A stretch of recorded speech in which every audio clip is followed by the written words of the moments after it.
मेरो गोपाला मेरो नंद लाला, मेरो गोपाला मेरो नंद लाला। कृष्ण गोविंद गोविंद गोपाला, कृष्ण गोविंद गोविंद गोपाला, कृष्ण गोविंद गोविंद गोपाला। पूरवन माला मेरो गोपाला, पूरवन माला मेरो गोपाला। संग ब्रज बाला मेरो गोपाला, संग ब्रज बाला मेरो गोपाला। मेरो गोपाला मेरो नंद लाला, मेरो गोपाला मेरो नंद लाला। कृष्ण गोविंद गोविंद गोपाला, कृष्ण गोविंद गोविंद गोपाला। बजो मुरली मनो हरे नंद लाला, बजो मुरली मनो हरे नंद लाला, बजो मुरली मनो हरे नंद लाला। वृंदावन बिहारी लाल की जय, वो सरकार की जय, श्री राधा वल्लभ लाल की जय। जय जय श्री राधे, जय जय श्री राधे। अनंत कोटि ब्रह्मांड सर्वेश्वर पूर्ण पदार्थ ब्रह्म असंख्य कल्याण गुणगण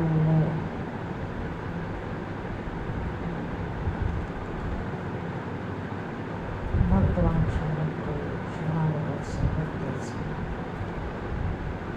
दीन व्यास भगवान से सीताराम की श्रीमान महाराज की परम पावन भगवान से महापुरुषों ने एवं आप सभी श्रद्धालुओं को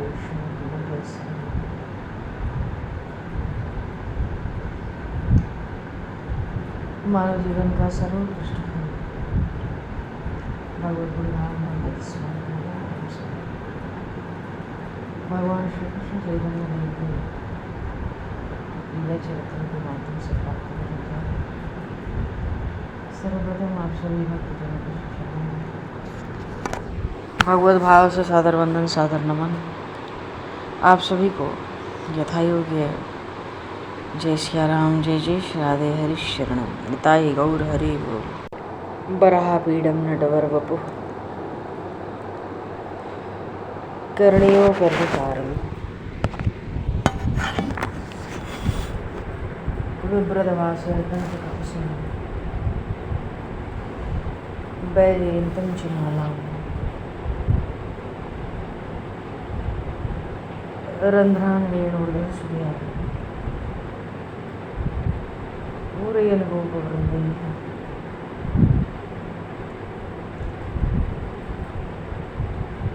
वृन्दारण्यं स्वधर्मणम्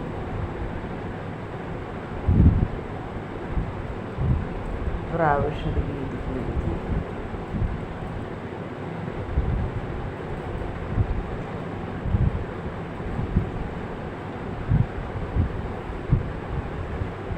बोल कृष्ण श्याम सुंदर भगवान।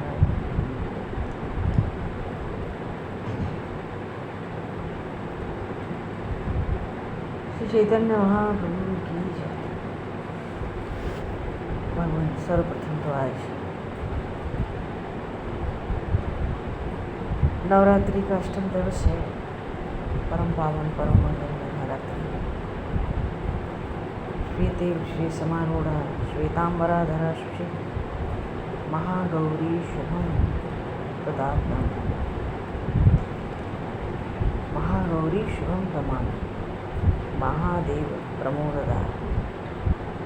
जैसे भगवान शिव वृषभ की सवारी करते हैं, नंदी की सवारी करते हैं, माता पार्वती भी बिल्कुल श्वेत बैल के ऊपर। बोलिए शिवगौरी माता की महागौरी। श्वेत तो वृषभ बैल और श्वेत वस्त्र महागौरी। जब महाकाली का भगवती ने उतार लिया,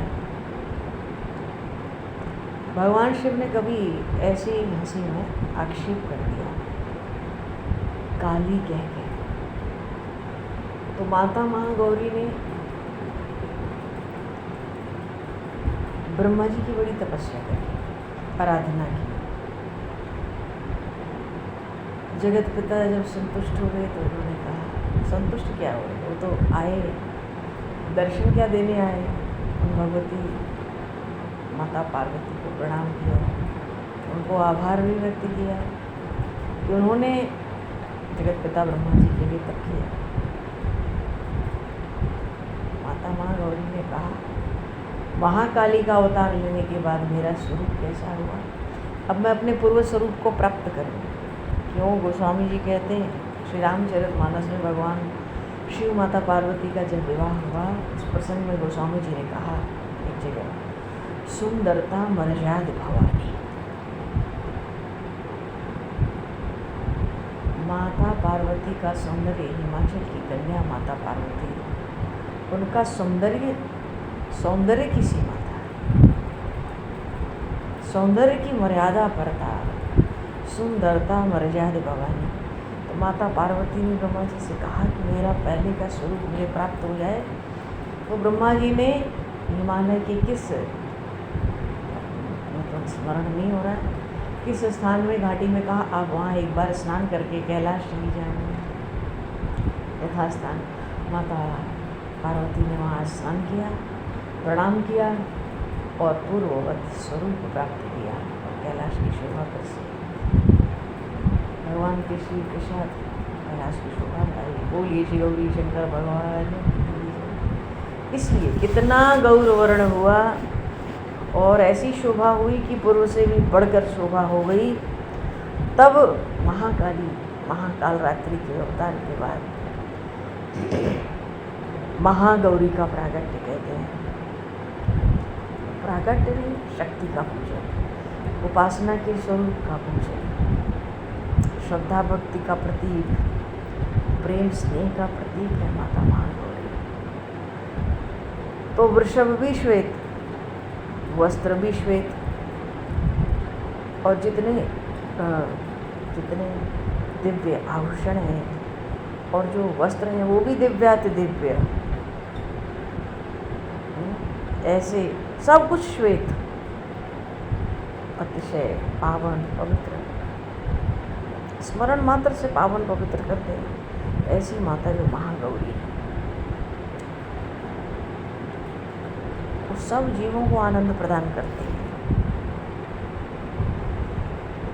भगवान शिव को भी आनंद प्रदान करती है, और आनंद प्रदान ही नहीं करती, जो आनंद प्रदान करती है भगवान शिव को, उस आनंद की रक्षा भी करती है।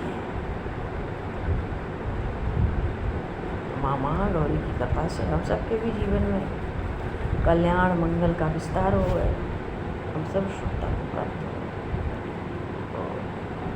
चैत्र नवरात्रि के अष्टम दिवस की सबको खूब मंगल बधाई, शुभकामनाएं। जय माता दी। माता गौरी के श्री चरणों में कोटि कोटि बोली गौरी शंकर भगवान जय जय।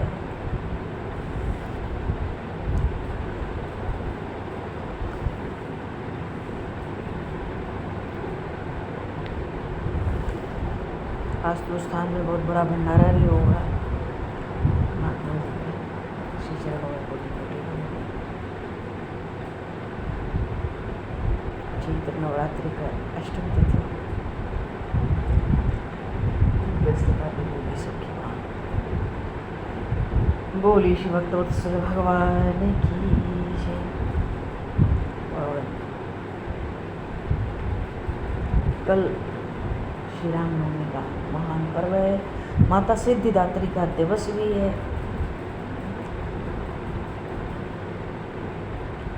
और श्री रामनवमी का जो महोत्सव है, श्री रामचंद्र कृपाल भजन हरण भयदार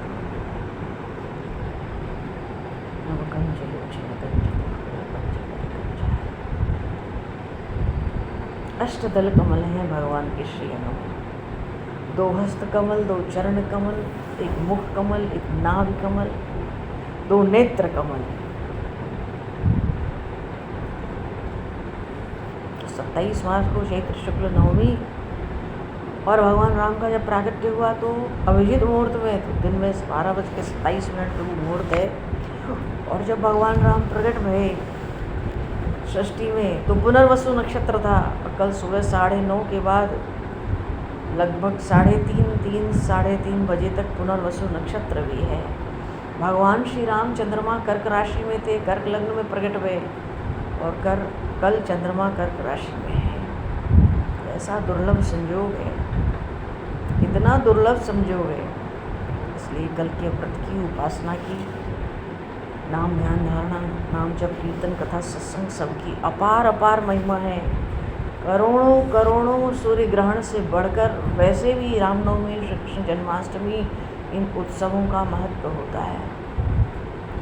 एक ग्रहण काल होता है, मानो कि एक सूर्य ग्रहण लगा तो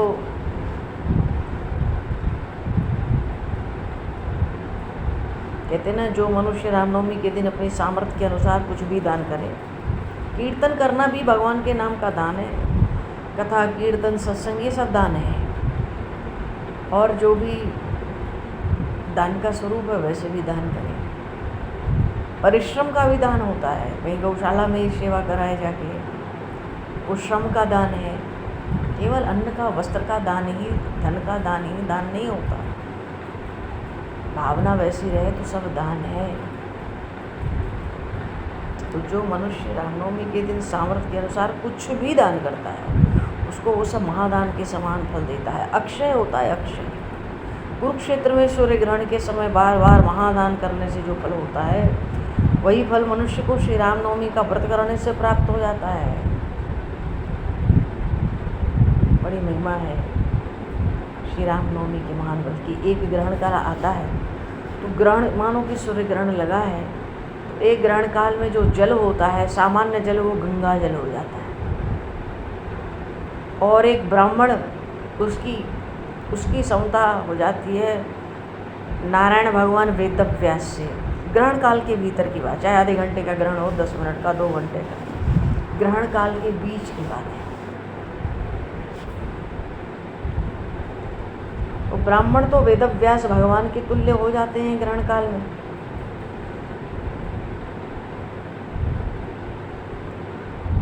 और गुरु मंत्र का अगर कोई जाप करे तो एक पुरस्चरण हो जाता है। एक पुरस्चरण तब होता है जब गुरु मंत्र का 6 लाख बार जाप किया जाता है। अब मान लो ग्रहण कभी लगा 1 घंटे के लिए, सूर्य ग्रहण, चंद्र ग्रहण, कोई भी ग्रहण, ये बात बहुत सावधानी से समझने की भी है। कोई भी ग्रहण लगा, चाहे 10 मिनट का ग्रहण है, चाहे 2 घंटे का, इसलिए ग्रहण काल में कहते हैं कि गुरु के द्वारा प्रदत्त मंत्र का जाप करना चाहिए। उसका जाप करने से पुरस्चरण हो जाता है। और पुरस्चरण कैसे होगा? मान लो राम षडाक्षर मंत्र है तो 6 अक्षर है ना, 6 अक्षर है तो 6 लाख जप। तो गुरु मंत्र में जितने अक्षर होते हैं उतने लाख जप करने से गुरु मंत्र का एक पुरस्चरण होता है, जिसकी बहुत महिमा है। लोग व्यवस्था करते हैं अपने जीवन काल में किसी तरह का पुरस्चरण हो जाए, तो अब तो उस तरह की व्यवस्थाएं उतनी नहीं रही। करने वाले कर लेते हैं, पर प्रायः ये व्यवस्थाएं नहीं रही। अब कोई 24 लाख मंत्रों का जाप करे संभव? तो ग्रहण काल में 2 घंटे का, 1 घंटे का ग्रहण हो या आधे घंटे का हो, अगर लगातार जब से ग्रहण लगा शुरू हुआ, स्नान करके बैठ गए एक आसन पर, उठना नहीं, और जब तक ग्रहण काल रहा 10 मिनट, 50 मिनट, घंटा, 2 घंटा, उसके बाद ही अपने आसन से उठे, दरवाज़ा बंद करके बैठ गए, कोई विक्षेप नहीं, और उठते ही स्नान कर लिया, तो ग्रहण के पहले भी स्नान और मोक्ष काल पे भी स्नान होता है। तो आधे घंटे का ग्रहण हो चाहे 2 घंटे का, गुरु मंत्र का अगर जाप किया तो पुरस्चरण का फल होता है उस समय। अब हमारी 10, 20, 100, 50 माला हो, वो सब जितने अक्षर गुरु मंत्र में होंगे, जिसके गुरु मंत्र में, उतने लाख जप का पुरस्चरण का फल होता है। सामान्य जल गंगा जल हो जाता है, और सामान्य रूप से ब्राह्मण भगवान वेदव्यास के तुल्य हो जाते हैं ग्रहण काल में। और ये तो एक ग्रहण काल की बात है महाराज। ये ऋषियों ने सुविधा दे रखी है कि ग्रहण काल में ये महिमा हो गई, लेकिन रामनवमी का जो पर्व है कल के दिन में, वो तो ऐसा करोड़ों करोड़ों सूर्य ग्रहण से बढ़कर, तो हम अंदाज लगा लें, अनुमान लगा लें कि कितनी महिमा है कल के व्रत की, कितनी महिमा है कल के दान पुण्य की। सब अक्षय है। मंत्र के जाप की, भगवान गुरु मंत्र नहीं है, गुरु प्रदत्त मंत्र नहीं है, तो भगवान के नाम का स्मरण। जप का अर्थ होता है याद करना। हम जप करें और भगवान का उसमें स्मरण न हो, भगवान के लिए पूरी पुकार न हो, वो ऐसा जप करें हम कि हमें ही सुनाई न पड़े हम क्या जप कर रहे हैं, तो फिर मज़ा नहीं आता। मज़ा का अर्थ ये है, नाम तो अपना फल प्रकट करता है, पर बहुत समय लगता है, बहुत समय लग जाता है, कभी कभी कई जन्म भी लग जाते हैं। इसलिए सावधानी से महापुरुष कहते हैं, भाई तुम ऐसा प्रयास करो कि तुम जब भी एक नाम भी जपो तो उसमें एक पुकार हो। जैसे किसी का दरवाज़ा खटखटाया जाता है, नाम जप भी दरवाज़ा खटखटाने जैसा ही है। तो किसी का दरवाज़ा खटखटा रहे हैं, ध्यान कहीं और है, विचार कुछ और चल रहे हैं, उस दरवाजे को खटखटाने में आग्रह नहीं है, हमारी दीनता नहीं है, हमारा प्रेम नहीं है, हमारा अपनापन नहीं है। प्रभु तो अंतर्यामी है ना।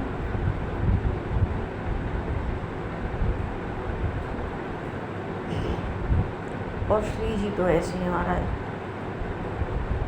किसी राक्षस असुर का वध न तो श्री राधा रानी के सामने कभी कभी प्रभु कर पाए, न श्री जानकी मैया के सामने कर पाए। रावण ले जाता था हरण करके, पहले ही प्रभु ने कहा तुम पावक महु करो निवासा, क्यों तब लग कर जब लग करूँ निशाचर नासा, क्योंकि प्रतिज्ञा पहले ही प्रभु कर लिए थे, निश्चरहीन करो वहीं भुज उठाई प्रण कीन। तो प्रतिज्ञा पूरी होगी तो आप अग्नि में प्रवेश करो, वहीं पे वास करो।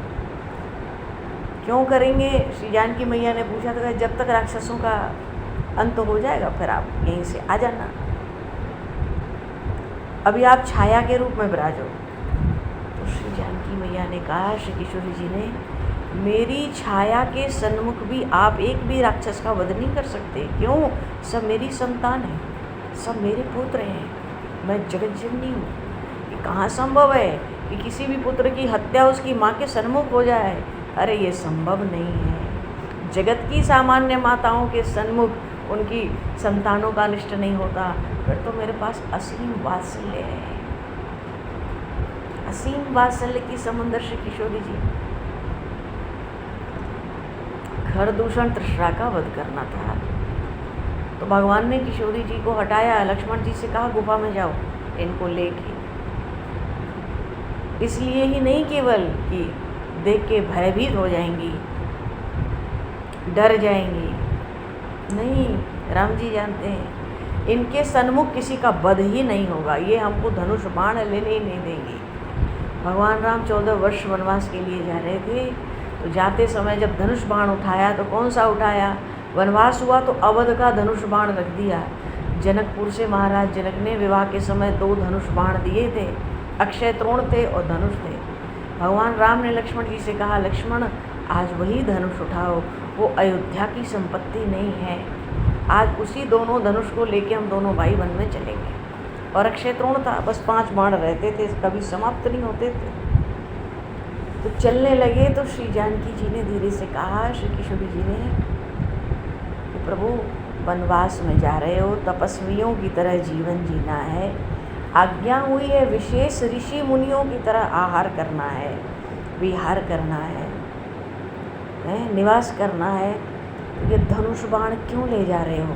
क्षत्रिय बन के, वनवासी बन के चलो ना आज। प्रभु ने कहा, अरे ये आप क्या कह रही हैं? क्षत्रिय बिना अस्त्र शस्त्र के नहीं रहते, कब क्या संकट हो जाए। बोले नहीं, आपको कोई संकट नहीं है, हम तो इसलिए कहती हैं कि आप धनुष बाण रखोगे तो किसी न किसी को मारोगे, किसी का बुरा आचरण, बुरा आचार, गलत रहनी सहनी, कोई अभिमानी, सब जीवों को भय पहुंचाने वाला, संसार भर के सुखों में जो बाधा डाले, किसी न किसी को तो मारोगे ना, इसको मत ले जाओ, मेरी बात मानो। आज आप धनुष बाण नहीं ले जाओ। प्रभु नहीं माने, अरे क्षत्रिय ऐसे नहीं जाते उनको ले जाए। तो जब भगवान ने कहा तुम पावक मांग करो निवासा, तो श्री जी ने कहा कि वो तो ठीक है, पर लीला कैसे होगी? प्रभु ने कहा आपकी छाया रहेगी आपकी जगह, और लक्ष्मण हो या भेद न जाना। तो ऐसी छाया कि लक्ष्मण जी को भी कभी पता ही नहीं चला कि ये असली जानकी माता नहीं है। ऐसे भगवान मायापति और श्री जानकी मैया तो स्वयं माया, सब सी माया मांग, सब माया वही निवास करती है, कोई क्या जानेगा। तो श्री जी ने कहा नहीं, मेरी छाया के सम्मुख भी आप किसी का वध न कर सकोगे। तभी तो वो अशोक वाटिका में थी। वो जो छाया थी श्री किशोरी जी की, कहाँ थी? अशोक वाटिका में। रावण ने जब जटायु जी का वध किया तो उस समय श्री किशोरी जी को गुफा में रखाए थे। पहले जटायु जी छिपा आए थे रावण को मूर्छित करके, और फिर रावण से युद्ध कर रहे थे। तो उस समय भी जटायु जी का वध श्री जी के छाया के आगे नहीं हुआ, हो ही नहीं पाता। तो क्या रावण वध करेगा? उनको तो जटायु जी गुफा में छुपाए थे। क्यों? रघुकुल तिलक नारी पहचान गए थे, अरे ये तो रघुवंश की है, श्री राम की भार्या है।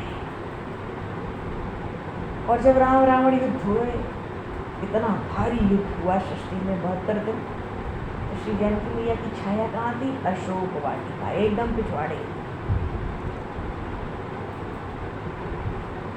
जब युद्ध हो गया तो पुष्पक विमान से जब प्रभु आते तो पुष्पक विमान से दिखाते कि देखो रावण और अंगद और हनुमान के मारे हुए सब निशाचर पड़े हैं। यहाँ इंद्रजित बड़ा भारी योद्धा था, मारा गया। यहाँ रावण कुंभकर्ण, सबका नाम बताया किसने किसको मारा। और जब रावण कुंभकर्ण का नाम आया तो गोस्वामी जी कहते हैं नाम नहीं बताया, राम जी ने अपना नाम नहीं लिया। बोले यहाँ ये दोनों भाई जो पूरे विश्व सृष्टि को दुख देते थे, सबके सुख में बाधा डाल रखा था, वो दोनों भाई यहाँ मारे गए। राम जी ने नाम नहीं लिया अपना कुछ। किशोरी जी ने चूचा कुछ नहीं किया। कब किया? जब ये परिचय आ गया कि यहाँ मैंने रामेश्वरम में यहाँ शिव जी की स्थापना की, तब श्री जानकी मैया ने प्रणाम किया। ये पहली प्रतिक्रिया थी, ये राक्षसों का हिसाब किताब कुछ नहीं सुनना, तो मार दिया देने का भाव। तो भाव ये है कि वो तो पहले ही धनुष बाण लेके नहीं आने दे रहे थे।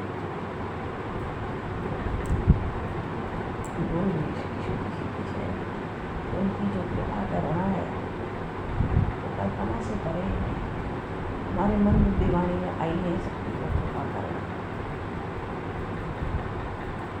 कहाँ तक है, कितनी है, कितनी चिंता होती है उनको जीव के उद्धार की। तो मुझसे कहती हैं प्रभु इस सृष्टि में सारे जीव दुख पा रहे हैं, दुख के पिंड हो रहे हैं, आपसे कैसे देखा जाता है? क्या इसी के लिए ये सब दुख के पिंड बन जाए? इसीलिए इनकी रचना हुई थी आनंद में, इसीलिए आपने रचना कराई थी। तो वो कहते हैं हम क्या करें? कभी भी सन्मुख आके नहीं कहते कि शरण में हूँ, आप मेरी रक्षा कर लो। श्री जी कहते हैं अरे बच्चा माँ से ये नहीं कहेगा कि आप मेरी रक्षा करो तो माँ उसकी रक्षा नहीं करती है क्या?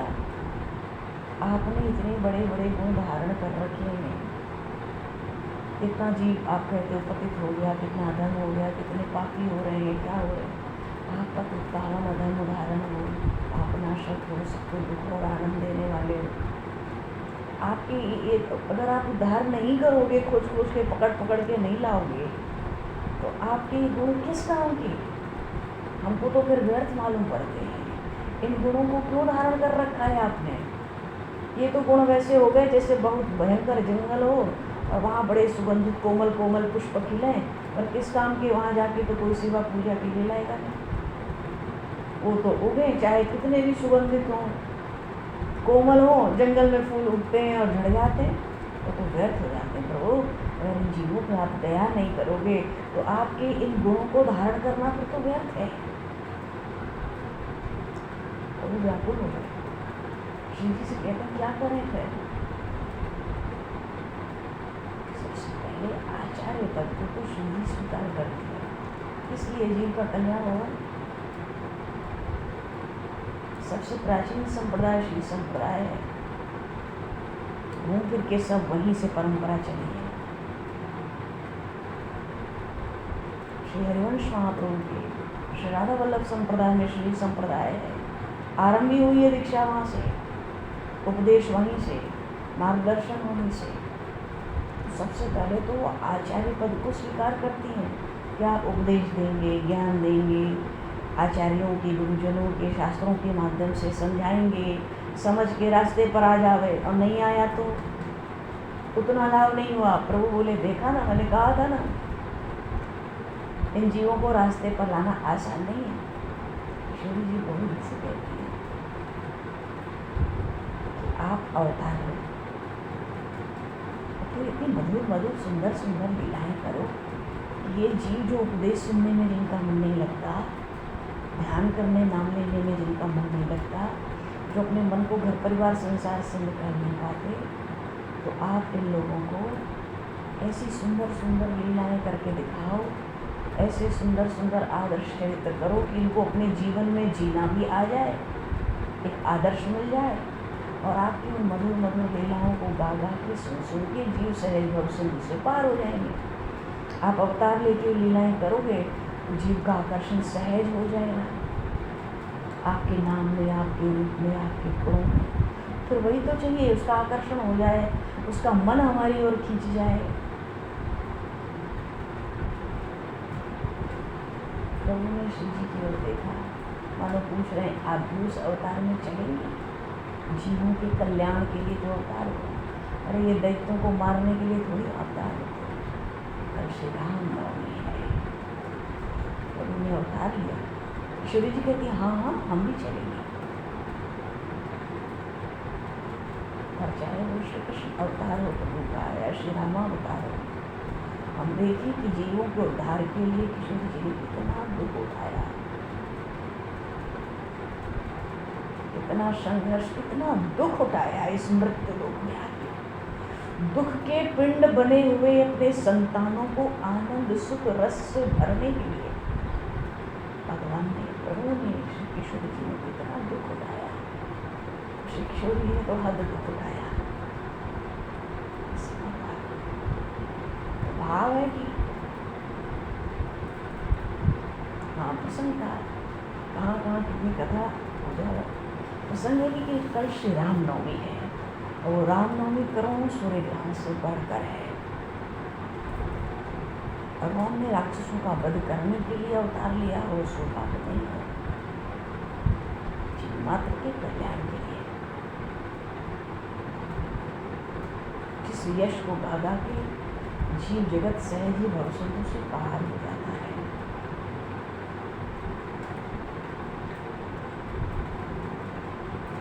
एक महापुरुष कहते थे, यदि सत्य सत्य है तो ये भी सत्य है। वो किशोरी जी अपनी भुजाएं फैलाएं, अपने जीवों को, अपने संतानों को, अपने बच्चों को अपनी ओर बुलाती रहती है। क्यों सब उनके प्रतिबिंब में है।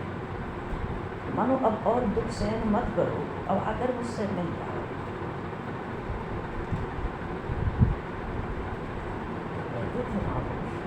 यदि सत्य सत्य है तो मेरी बात भी सत्य है, पूर्णतः सत्य है। जीव जितना व्याकुल परमात्मा के आनंद प्रेम को पाने के लिए है, उससे कहीं ज़्यादा वो प्रभु लालायित है, उत्सुक है उस प्रेम को प्रदान करने के लिए भी। परम जीवों में दृढ़ विश्वास नहीं होता। तो स्वामी जी तो इतना कह रहे थे, ईश्वर अंश जीव अविनाशी, तुम क्या मैं करते हो, तुम हो ही नहीं। तुम किसको मैं कह रहे हो, जिसको तुम मैं कह रहे हो वो कौन है, वो तुम हो ही नहीं। तुम्हारा एक ही परिचय है कि तुम ईश्वर के अंश हो। तुम अपने संदर्भ की व्याख्या अपने से क्या कर रहे हो, तुम अपना परिचय अपने में क्या दे रहे हो, और तुम दे कैसे सकते हो। तुम्हारा परिचय केवल इतना है कि तुम परमात्मा के अंश हो। ममैवांशो जीव लोके जीव होता सब, तुम्हारा दूसरा कोई परिचय है ही नहीं। शरीर का जो परिचय देना है दो दुनिया में, अपना परिचय तुम नहीं दे सकते। तुम्हारा एक ही परिचय है कि तुम भगवान के हो। भगवान के न बनना है न भगवान से बिछुड़ना है, तो सहज ही तुम भगवान के हो। अगर उनसे अलग तुम अपने को मानते हो तब तुम श्रम करते हो। भगवान तुमको क्या अपनाओगे? तुम उन्हीं के हो। तुम भगवान को क्या अपनाओगे? तुम सहज उनके हो। तुम क्या अपनाओगे? उसके लिए तुम क्या साधन भजन करोगे कि हम भगवान को अपना लें, भगवान हमें अपना लें? तुम तो सहज उनके हो। न इसमें उनको कुछ करना है न तुमको कुछ करना है। और जो संसार की ओर मुँह कर रखा है, शरीर और संसार को महत्व दे रखा है, वहाँ से मुड़ के थोड़ा प्रभु के सन्मुख हो जाना है। भगवान नाम का अर्थ ही है भगवान के दरवाजे को खटखटाना। कल का प्रसंग है श्री राम नवमी की महिमा हम लोग ऐसे में। तो श्री राम नवमी का व्रत आवश्यक रूप से सबको करना है, करना ही है। नहीं करने के दुष्परिणाम होते हैं। फिर भी कोई कहे भाई हम 9 दिन रखते हैं, हमें पारण करना है कि क्या है, नहीं है, पता नहीं। फलाहार करो, अन्न का सेवन नहीं करना चाहिए। फिर भी पारण करना है तो एक चुटकी से प्रसाद के रूप में तुलसी के साथ कुछ लगा हुआ ले लो, नाम मात्र, जिसमें दिखे कि हाँ अन्न है। कुछ भी करो, व्रत करना है। प्रभु तो भावना देखते हैं। अन्न का सेवन कभी नहीं करना चाहिए। हजारों एकादशी से बढ़ के रामनवमी का व्रत होता है, कृष्ण जन्माष्टमी का। महापुरुष कहते हैं इसमें सब जीवों को सावधान रहना चाहिए।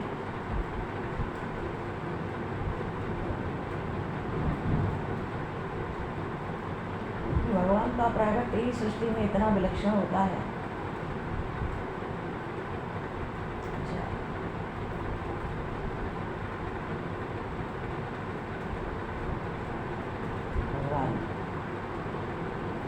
भगवान श्री राम मर्यादा पुरुषोत्तम है। और होना था तो चैतन्य महाप्रभु का कुछ चरित्र कुछ सुन लेते हैं। चैतन्य महाप्रभु का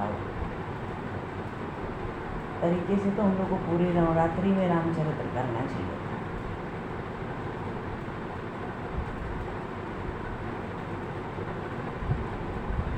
चलो आज ही कर लेते हैं थोड़ा। अब स्मरण किया है तो कहाँ 10 मिनट 15 मिनट कहाँ जाना, जहाँ है वहीं बने रहे।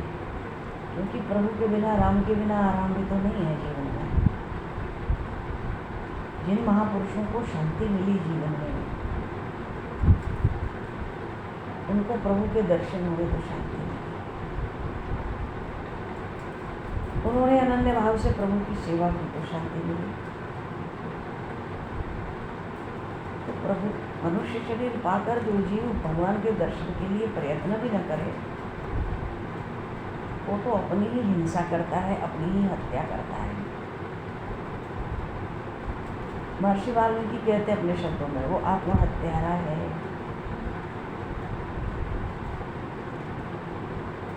क्यों? ग्रंथ काल में बहुत पछतावा होता है और उस पछतावे से भी पूरा काम नहीं बनता। बात पूरी नहीं पड़ती, बात पूरी नहीं बनती, केवल पछताने से भी काम हो जाए।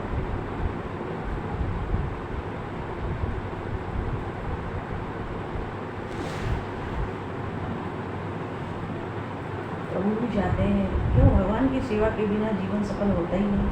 भगवान को सुंदर सुंदर कोमल कोमल सुगंधित पुष्प अर्पित हुए, पुष्पों का हार अर्पित हुए, कुछ भोग लगाए, आरती हुए, कुछ कीर्तन हुए।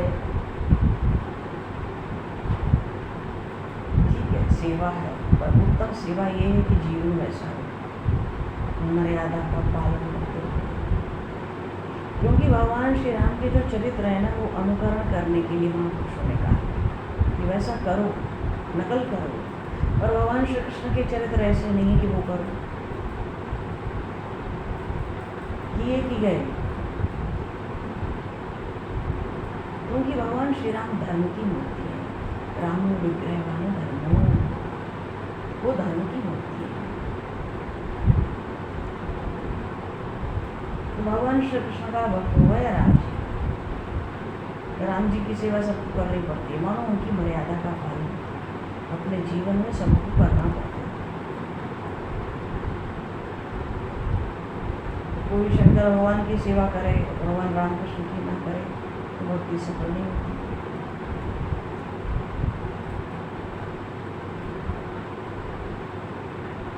भगवान शिव तो शमशान में विराजते, गले में मुंडमाला, विष भी पी लेते हैं। अब वैसा कोई कर सकता है? हम नहीं कर सकते।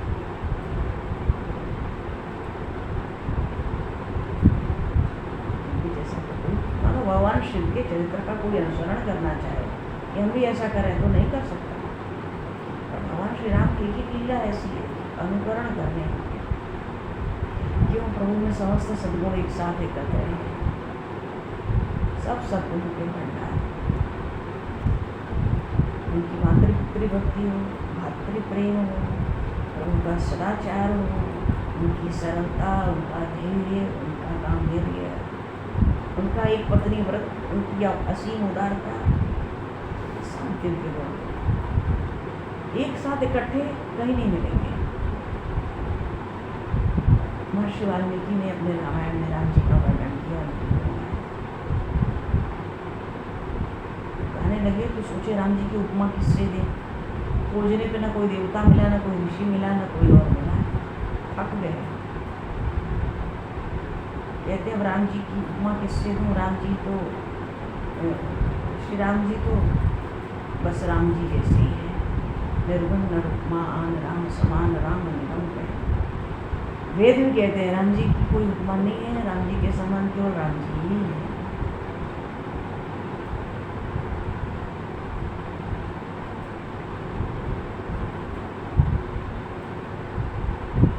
सब आदर्श भगवान राम के चरित्र में ऐसे हैं, तभी तो कहलाते हैं मर्यादा पुरुषोत्तम।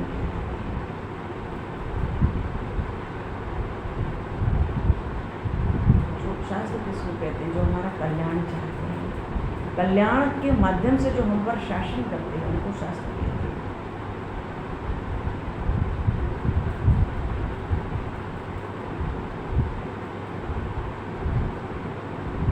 माता पिता से कैसा प्रेम व्यवहार हो, कैसी भक्ति, भाई भाई में कैसा प्रेम, बंधु बांधवों में कैसा प्रेम, सब राम जी के चरित्र। राज्य मिल गया राम जी को, राम जी लक्ष्मण जी जब बधाई देने आए तो बोले राज्य मेरा नहीं है, ये तुम ही लोग का है, तुम लोग उपभोग करो जैसे चाहो, ये तुम ही लोग के लिए मैंने स्वीकार किया, ये मेरा नहीं है, ये तुम ही लोग का है।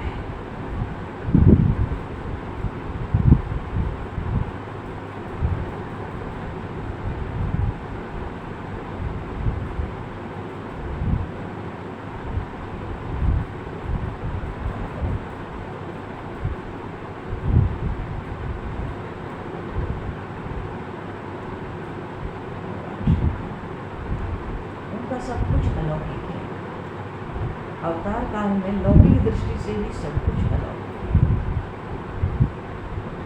भगवान श्री राम का संयम बहुत अलौकिक है,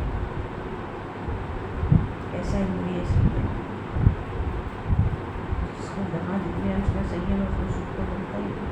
जीवन में संयम न हो तो भक्ति भी कुछ नहीं कर सकते, संयम न हो तो ज्ञान भी न टिके।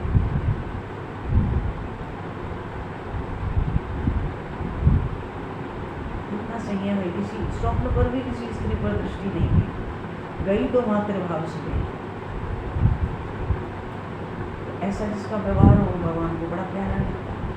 जहाँ भाइयों में खूब प्रेम हो भगवान को बड़ा प्यारा लगता है। जहाँ परिवार में खूब प्रेम व्यवहार हो भगवान को बड़ा प्यारा लगता है। जो संतान माता पिता के उन्होंने भक्ति रखे हैं अपने भीतर, बड़ा प्यारा लगता है। जो जीवन में धर्म का आचरण करे वो बड़ा प्यारा लगता है। जिसका जीवन में बड़ा अलौकिक संयम हो वो प्रभु को बड़ा प्यारा लगता है। जो एक पत्नी व्रत करे बड़ा प्यारा लगता है। जिसमें समस्त सद्गुण निवास करें प्रभु को बड़ा प्यारा लगता है। जो चलता फिरता धर्म का स्वरूप हो, प्रतीक हो, प्रभु को बड़ा प्यारा लगता है।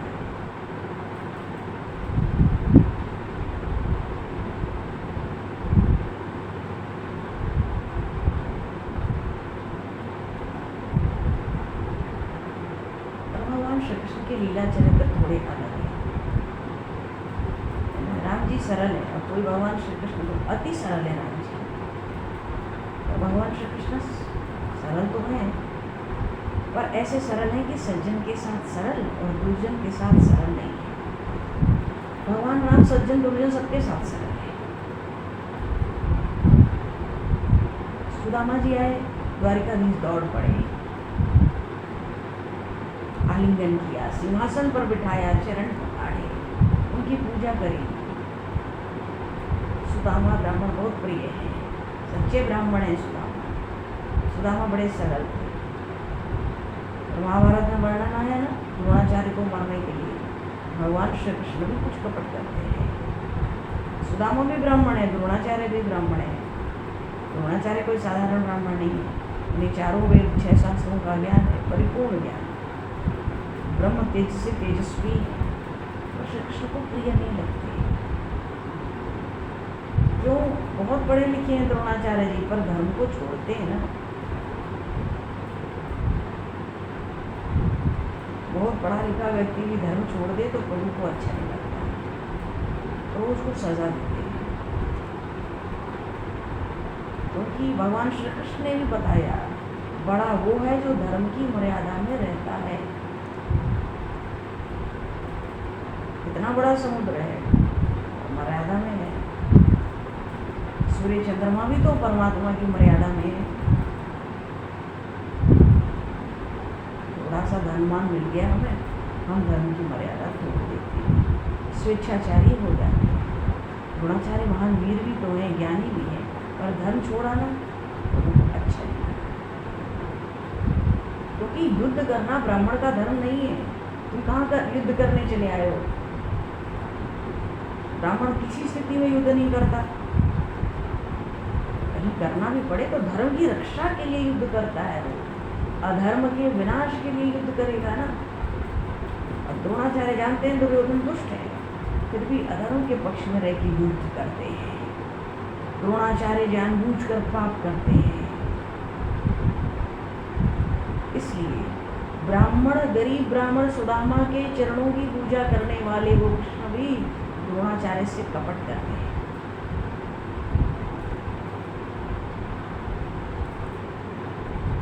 वहाँ प्रहार करते थे पांडवों की सेना पर द्रोणाचार्य। प्रभु सोचते थे बूढ़ा जीता रहा ना तो अनर्थ करेगा, इसको तो मारना ही होगा। तो इतने तपस्वी शक्तिशाली थे द्रोणाचार्य, अपनी इच्छा से मर सकते थे, उनको कोई मार नहीं सकता था, इच्छा मृत्यु थी उनकी। प्रभु ने इसलिए कपट किया, मरेगा ही नहीं, पाप करता रहेगा।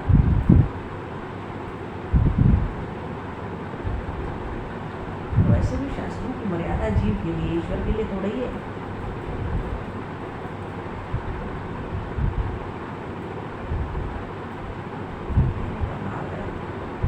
भगवान श्री राम, मतलब भगवान श्री कृष्ण सज्जन के साथ सज्जन सरल है, दुर्जन के साथ सरल नहीं है।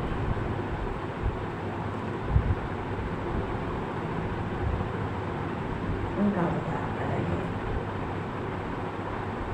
रामायण जी में अनेक स्थानों में भगवान राम की सरलता का खूब गुणगान हुआ है।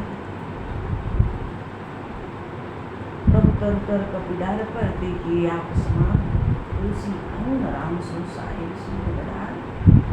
राम जी नीचे बैठे हैं वृक्ष के नीचे, और वृक्ष ऊपर उसकी डालों पर बंदर लटक रहे हैं। बंदर लेके आते हैं, बंदर वाली फल बढ़िया बढ़िया जंगल से राम जी को भेंट करते हैं। राम जी सबके प्यारे हैं, राम जी स्वीकार कर लेते हैं। स्वीकार कर लेते हैं, वो बंदर वाले इतने प्रसन्न होते हैं, उनको विश्वास नहीं होता कि मेरा लाया हुआ फल प्रभु ने स्वीकार कर लिया। इतना आनंद में उभर जाते हैं, वो फिर से प्रभु से आग्रह करते हैं, आप इस फल को खाते हुए बड़े अच्छे लग रहे हैं, क्या हम आपका आलिंगन कर लें? राम जी कहते थे हाँ हाँ। कहीं तो मालिक ऊपर बैठता है, सेवक नीचे, नौकर नीचे। यहाँ राम जी वृक्ष की तले में बैठे हैं, वृक्ष के नीचे बैठे हैं, उसकी छाया में बंदर ऊपर बैठे हैं, दांत निकाल रहे हैं, पूंछ लटका रहे हैं, हम कर रहे हैं। वो तो स्वभाव है उनका। मैं कहा तो दास नीचे बैठते हैं या ऊपर चढ़ के ही बैठ जा रहे हैं। तो बंदर है, शांति से बैठ भी तो नहीं सकते वृक्ष के ऊपर। इतने सरल है प्रभु, पुरुष दिखते ही नहीं।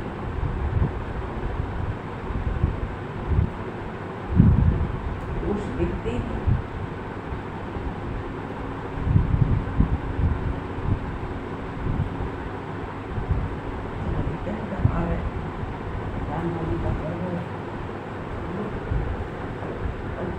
नक्षत्र भी है, चंद्रमा कर्क लग्न भी तो है, चंद्रमा कर्क राशि में है। ये सब भगवान श्री राम के जन्म के ही सही होते हैं। अभिजीत मुहूर्त के दिन के समय भगवान राम का प्रागट्य अभिषेक करके करना चाहिए। 2-4 भजन कीर्तन के पद गाने चाहिए।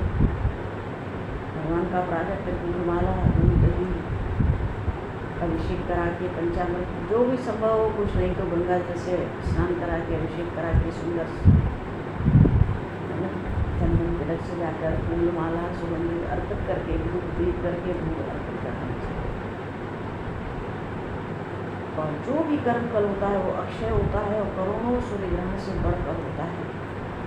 गुरु प्रदत्त मंत्रों का बाकी सत्संग यहीं से आरम्भ हुआ। उनका जाप बहुत खास होता है, कल के दिन में बहुत खास होता है। और नहीं तो भगवान नाम का आश्रय तो अपने आप में विलक्षण ही है।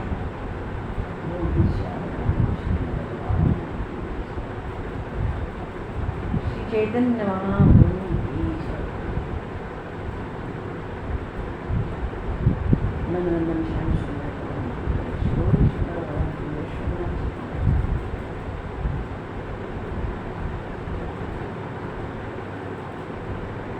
सब संतन की जय, सब भक्तों की जय, सभी